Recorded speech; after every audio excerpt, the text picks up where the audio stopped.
ভাত খাওয়ার পরে শিক্ষার্থীরা মেরে ফেলেছিল ভারসাম্যহীন তোফাজ্জলকে, কিন্তু শিক্ষার্থীদের এমন অমানবিক আচরণের দায় কে নিবে? তাদের বিবেক কতটা নিকৃষ্টতম অবস্থায় রয়েছে সন্দিহান দেশবাসী। ঢাকা বিশ্ববিদ্যালয়ের ফজলুল হক মুসলিম হলে চোর সন্দেহে গণপিটুনির শিকার হন মানসিক ভারসাম্যহীন এক ব্যক্তি, নাম তোফাজ্জল। মারধরের পর থানা এবং থানার পরে নিয়ে যাওয়া হয় ঢাকা মেডিকেল কলেজে। সেখানে কর্তব্যরত চিকিৎসক তাকে মৃত ঘোষণা করেন। মারধরের দ্বারাই তোফাজ্জলের মৃত্যু হয়েছে বলে তথ্য দেন চিকিৎসক। তবে হত্যার আগে তাকে ভাত খেতেও দিয়েছিল হলের শিক্ষার্থীরা। নিহত তোফাজ্জলের বাড়ি বরগুনা পাথরঘাটার কাঁঠালতলী ইউনিয়নে। তিনি মানসিকভাবে ভারসাম্যহীন ছিলেন বলে জানা গেছে। হল সূত্রে জানা গেছে, বুধবার সন্ধ্যায় চোর সন্দেহে তোফাজ্জলকে আটকের পর গেস্ট রুমে নিয়ে যান শিক্ষার্থীরা। সেখানে তাকে রাত 10টা পর্যন্ত দফায় দফায় মারধর করে শিক্ষার্থীরা। এক পর্যায়ে ওই যুবককে ক্যান্টিনে বসিয়ে ভাতও খাওয়ানো হয়। এরপর পুনরায় চলে মারধর।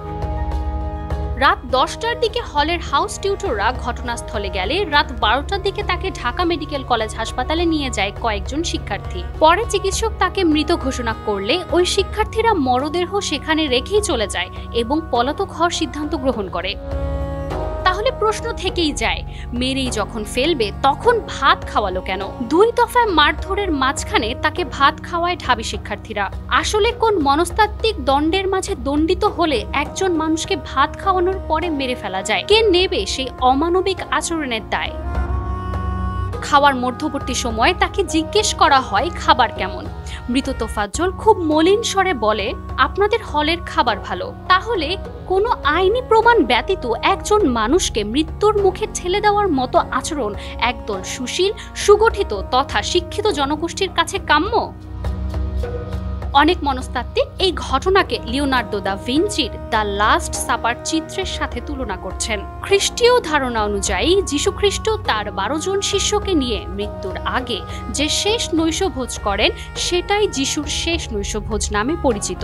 এই ভোজে যিশু তার 12 জন শিষ্যকে নিয়ে মদ পান করেন ও রুটি খান। নৈশভোজে যিশু ঘোষণা করেন এই শিষ্যদেরই একজন পরদিন তার সাথে বিশ্বাসঘাতকতা করবে। খাওয়ানোর পরবর্তীতে বিশ্বাসঘাতকতার যে দৃষ্টান্ত, একই ধরনের দৃষ্টান্তের সম্মুখীন হয় তোফাজ্জল। সে জানতো না এটাই তার শেষ খাবার। আর যারা তাকে খাওয়াচ্ছে তাদের বিশ্বাসঘাতকতা ও মারধরের কারণেই মৃত্যু সুনিশ্চিত হবে তোফাজ্জলের। একদল নামমাত্র শিক্ষিত জনগোষ্ঠী যখন কোনো অপরাধের সাথে জড়িত হয় তখন সেই অপরাধকেও তাৎক্ষণিক যুক্তি ও যৌক্তিকতার মানদণ্ডে দৃষ্টিত করে। তাই বর্তমানে যে কোনো অপকর্মে সাধিত হচ্ছে সংখ্যাগরিষ্ঠতা দ্বারা এবং অপরাধকে নাম দেওয়া হচ্ছে মব জাস্টিস। এই মব জাস্টিসের কবলে মারা গেল আরও একটি তাজা প্রাণ। মাজু মাহফুজ নীলিমা, নিউজ নাও 24।